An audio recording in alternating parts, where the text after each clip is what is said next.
Saya herannya kan di situ Pak Agus. Kalau saya lihat di YouTube atau di konten teman-teman banyak sekali itu yang tanam durian tuh kok kelihatannya susah banget. Tapi kalau Pak Agus kok kalau ditanya ya caranya seperti itu aja. Itu gimana untuk menurut Pak Agus itu? Gini loh ya, nanam durian itu sebenarnya gampang, cuma ada yang dibikin susah. Jadi intinya kalau kita tanam durian itu kalau bisa mudah kenapa dibuat susah ya Pak? Iya gini ya, kemarin ada yang kasih saran seperti suruh pakai garam dapur. Kan karena apa, basic saya bukan ahli pertanian. Kalau ditanyain istilahnya kata-kata yang apa? Susah-susah. Bisa. Jawabannya ya itu.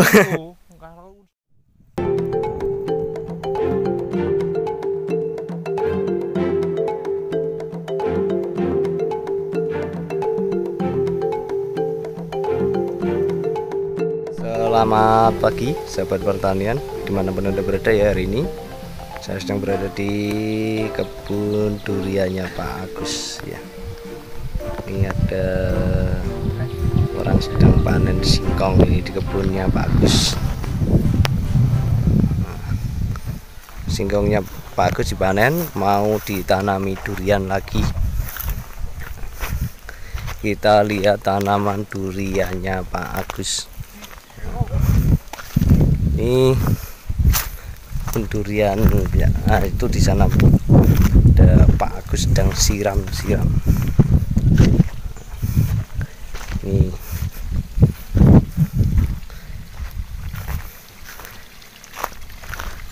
Pak Agus sedang siram. Ini siang-siang kok siram-siram nih gimana nganu Pak Agus? Wah, ini siang-siang gini ada apa caranya. Kalau penyiraman sih baiknya pagi atau sore hari. Cuma ini kan saya lagi nungguin panen singkong. Ini saya sekalian ini daripada nganggur kita bukain. Tapi ada satu syarat kalau mau siram durian di siang hari. Di siang hari ini cuaca panas seperti ini, itu apa? Suhu di dalam tanah, suhu tanah ini juga panas sebenarnya, dipegang udah panas itu. Ya, panas. Kalau kita siramnya pakai ember sedikit, itu ibaratnya ya seperti diwedani. Malah mati tidak bagus ya Bang. Tapi kalau penyiramannya seperti ini kan apalagi ini belum sampai kering sekali dan kita siram lagi. Jadi tanah itu habis disiram 2 hari yang lalu, ini masih anget-angetnya, karena penyiramannya seperti ini loh. Jadi masih anget disiram lagi ini, jadi tanahnya malah dia makin gampang meresap di tanah ya. Nanti malah digembuskan sedikit kalau pas siram gitu. Kalau ada rumputnya sekalian dibersihkan. Nah, terus ini bisa dilihat ya, di saat musim kemarau durian orang itu pada gosong daunnya separuh. Itu karena kekurangan air, bisa karena saat kemarin musim penghujan dia pemupukan atau penanamannya pakai pupuk kandang juga bisa. Itu menyebabkan gosong daun karena cuaca panas. Jadi kenapa kok di awal tanam saya tidak pakai pupuk kandang? Karena pupuk kandang itu apa, di saat musim penghujan juga berpotensi mendatangkan hama tanah, dan di saat musim kemarau dia juga panas, menyebabkan gosong daun, rontok, apalagi di awal tanam. Maka dari itu saya di dalam video saya sarankan di awal tanam pupuknya pakai NPK, penyiramannya yang penting full di saat musim panas. Karena apa? Di saat musim panas seperti ini kalau airnya full, itu sebenarnya tumbuhan tidak banyak hama, Mas. Oh, ini bisa dilihat di saat orang-orang duriannya gosong ini tetap tumbuh terubus ya. Nah, daunnya juga seger ini loh, ini bisa ya, bisa dilihat ya. Hijau, nggak ada daun-daun kuning keriting itu enggak. ini bukan rekayasa 1 atau 2 pohon, bisa dicek. Nanti bisa dicek ya Pak Agus ya. Jadi kita kalau memberikan tutorial atau cara itu sesuai dengan pengalaman kita. Kita kasih. Jadi pada nanti yang bekas di tanaman singkong ya, tanaman singkong sana itu semuanya juga bagus walaupun kemarin dikepung singkong. Nah, terus ini yang singkongnya udah dibuka dicabut beberapa bulan yang lalu untuk tempat itu bibit itu. Sekarang udah mulai kokoh-kokoh. Nah, ini kuning ini daun muda. Kalau ada obat bibit ini karena memang ini cuaca terlalu panas. Ini ya air cukup aja masih loh Mas. Itu harus air benar-benar cukup. Kalau kurang air di saat musim panas, nanam durian itu juga kurang bagus, harus cukup air dulu gitu loh. Jadi paling baik atau paling tepat itu penyiraman di pagi sore hari, tapi Pagi siang hari, pun siang pun asal bisa. tanah ini enggak posisi terlalu kering, ini kan masih banyak Mas. Oh, Masih iya. basah kan. Ini sebelum disiram Ini masih daripada basah. nganggur lah. Nah, ini nanti tak bukain semua. Jadi kalau posisi tanahnya kering, panas, disiram pakai ember sedikit ya seperti diwedangi, ini gosong. Gosong malah Tapi justru. kalau penyiramannya los seperti ini, ya bagus saat musim kemarau. Jadi semua durian saya itu nanti bisa dicek satu persatu bagus semua. Iya, itu saya herannya kan di situ Pak Agus. Kalau saya lihat di YouTube atau di konten teman-teman banyak sekali itu yang tanam durian tuh kok kelihatannya susah banget. Tapi kalau Pak Agus kok kalau ditanya ya caranya seperti itu aja. Itu gimana untuk menurut Pak Agus itu? Gini loh ya, nanam durian itu sebenarnya gampang. Cuma ada yang dibikin susah. Malah Dibikin susah itu gini. Jadi diukur sana sini pakai teori sana sini, 1000 orang 1000 teori. oh, 1000 orang 1000 teori. Tapi kalau kita praktek langsung seperti ini kan, jadi orang nanam durian itu saya sampai pakai cara ini lebih mudah. Tanamannya ada buktinya, subur juga, hanya ngomong kosong gitu loh. Tapi saya berbagi seperti ini juga namanya orang kan orang lain cara. Jadi ada Pak Agus itu kok nggak pakai pupuk kandang gini-gini, terus nanti pH tanahnya di sana. Saya nggak punya namanya pH tanah, alat pengukurnya. pH tanah. Saya belum pernah namanya pakai kapur dolomit, walaupun sama sebenarnya kejadiannya setiap musim penghujan ya durian saya ada juga yang rontok, tapi caranya ya seperti yang saya bagi, cuma air itu jangan sampai menggenang di bawah pohon durian supaya durian kita tidak beceken, pH tanahnya tidak terlalu tanahnya tidak terlalu asam. Kalau toh itu tanah asam di musim hujan, pH tanah nurun, itu udah diatur sama Allah Subhanahu wa taala. Iya, kalau nanti ini kalau musim penghujan pH tanahnya menurun atau istilah orang Jawa tanahnya asam-asam, ya nanti saat kemarau ada manfaatnya sendiri, tanahnya mungkin mati subur atau gimana. jadi intinya kalau kita tanam durian itu kalau bisa mudah kenapa dibuat susah ya Pak? Ya gini ya, kemarin ada yang kasih saran seperti suruh pakai garam dapur kan ya. Garam dapur ya kita menghargai aja, itu memang ada teori tersebut. Tapi saya pikir kalau saya nggak usah pakai garam dapur ya mending garam dapur saya buat masak. Daripada garam dapur saya tebar-tebarin di pohon durian saya, dan saya juga nggak usah pakai itu, tanaman saya subur ngapain. Terus kenapa orang-orang duriannya ini pada dicat tembok sama Pak Agus kok enggak? Karena saya itu gini ya, saya nggak pakai, saya punya istilahnya pengalaman sendiri ya, bahwa tumbuhan ini juga punya pori-pori. Memang di satu sisi untuk mencegah jamur pakai gamping atau pakai cat tembok. Tapi di sisi lain itu juga nanti akan menimbulkan efek yang lain, karena durian itu punya pori-pori. Kalau saat kita penyemprotan atau itu obat bisa termasuk. Tapi kalau kita kasih cat tembok, sedangkan namanya aja cat tembok. Jadi ya mohon maaf loh ya, saya memang nggak pakai karena namanya aja cat tembok bukan cat durian. Nanti saya malah nanti saya menyalahgunakan. Jadi intinya kalau tanaman diserang hama itu biasa, yang penting tetap kita penanganannya. Punya penanganannya. Ya itu seperti ada yang di video saya itu. Memang orang lah banyak yang menyepelekan karena basic saya bukan ahli pertanian. Kalau ditanyain istilahnya kata-kata yang susah-susah, saya nggak bisa. Jawabannya ya itu. Kalau unsur apa ini nanti cukup unsur ininya pakai ini, sawah pusing nanti. Ya. Ini 7 bulan ini pakai durian yang dulu kecil saya pindah di planter bag. Ini dari polybagan ini sama. Ini makanya di musim panas juga masih terubus seperti ini Pak Agus ya. Saya itu kalau ngomong jangan ngoyo nanam durian itu dengan bibit yang 3 meter 4 meter, percuma. Karena sebenarnya kalau dari kecil pun kalau kita ngerawat dengan baik itu di saat usia 4 tahun berbuah.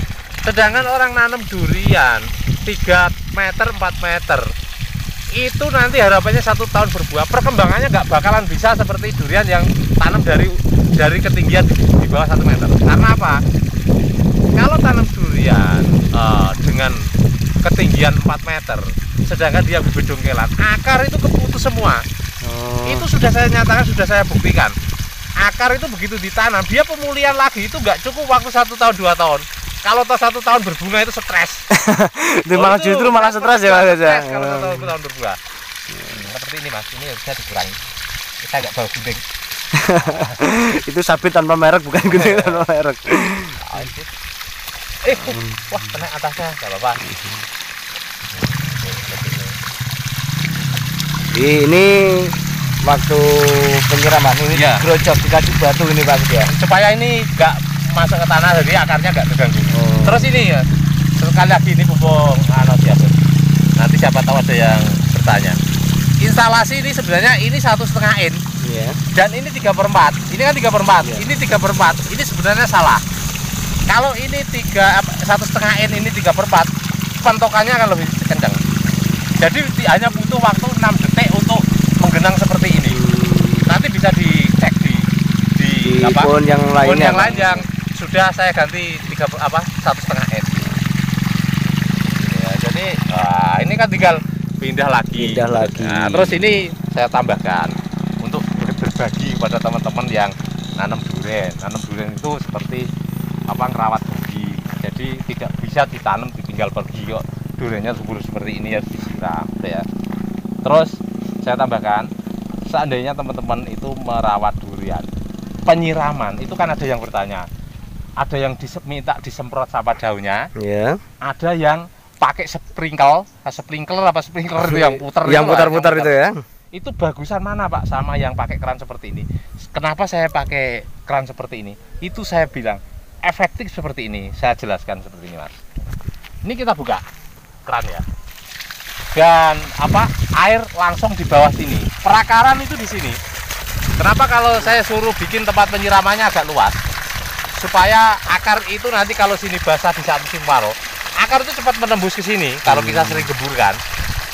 Terus penyiraman ini bisa maksimal, nggak perlu pakai paralon katanya biar mengenai bawahnya itu kan ada. Iya, ada itu Pak. Nah, nggak perlu kita pakai paralon terus disiram paralonnya, nanti tujuannya akar bawah itu nanti kalau digrojok air ke dalam, tidak berlahan, itu akar di dalam juga nanti bisa busuk. Gitu. Malah justru menggenang di dalam ya. Harusnya menggenang seperti ini, dan dia kita tinggal itu dia masuk secara perlahan-lahan. Meresap secara alami. Jadi penyiraman itu cuma disiram pakai ember itu juga salah. Bukannya salah loh ya, kurang efektif. Tapi kalau di siram secara menyeluruh seperti ini, menggenang ditinggal pergi itu nanti ini cukup untuk 2 hari. 2 hari cukup. 2 hari 3 hari lah, kalau saking kepepetnya 3 hari tidak masalah. Tergantung persediaan airnya. Persediaan air juga. Jadi seperti ini kan menggenang loh. Jadi kalau nyiramnya aja seperti kencing kelinci ya, tanamannya nggak bakalan ya Mas. Ini loh baru 6 bulan nih. Nah, ini baru 8 bulan kok. 8 bulan ya Mas. Tanam bulan November. Nah, tiba-tiba ini yang sini singkongnya udah ini kita panen. Oh, ini dilihat ini kan masih iya, ini habis panen ini ya. Kita no skip ini Pak Agus.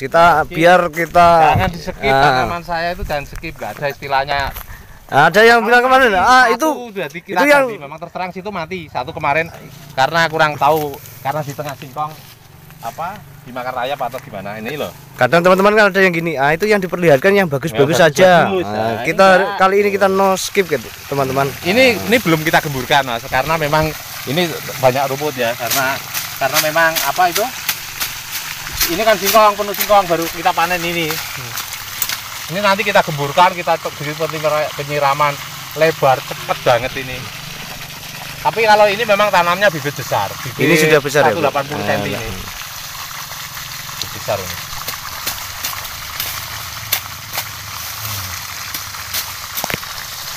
Ini durian dulu tanamnya dari bibit planter bag apa Pak Agus, dongkilan Pak Agus? Ini dari dulu polybag kecil, tak pindah di planter bag 75 liter, saya rawat 1 musim. Tingginya 120 130 lah dulu tanam. Batangnya kan kecil lah dulu. Ngelung-ngelung itu lemes-lemes, sekarang udah keker, ini tingginya udah 2 meter lebih nih. Udah 2 meter lebih nih. 2 meter lebih nih. Baru 8 bulan. 8 bulan ini. Batangnya udah kokoh. Jadi seperti itu ya teman-teman, cara Pak Agus itu memang unik, berbeda dengan yang lain-lain itu. Ini pesan-pesannya terakhir Pak Agus untuk teman-teman yang mau tanam durian, ini pesannya seperti apa Pak Agus? Ya, pesan saya tetap semangat, tanam mulai dari sekarang, jangan ditunda-tunda, mulai dari kita sendiri, dari diri kita sendiri. Mari kita majukan pertanian Indonesia, kita lestarikan alam kita. Dan yang terpenting kalau mau tanam durian, jangan tanam durian sebelum punya air. Oh, ya, seperti jangan itu ya. tanam durian sebelum punya air, karena apa? Nyawanya durian ya di air ini. Kalau airnya penuh, insya Allah duriannya bagus. Kuncinya ada di air ya. Ya, mohon maaf, itu orang lain cara. Cuma kita berbagi apa adanya, apa yang saya alami, yaitu yang saya bagi di media sosial. Ini berdasarkan pengalaman dari Pak Agus sendiri ya. Bukan dari saya, dari ahli pertanian, bukan dari pengalaman langsung. Oke, demikian, terima kasih Pak Agus. Sama-sama. Oke, untuk teman-teman demikian, terima kasih sudah menonton video ini sampai selesai. Salam sehat, salam pertanian.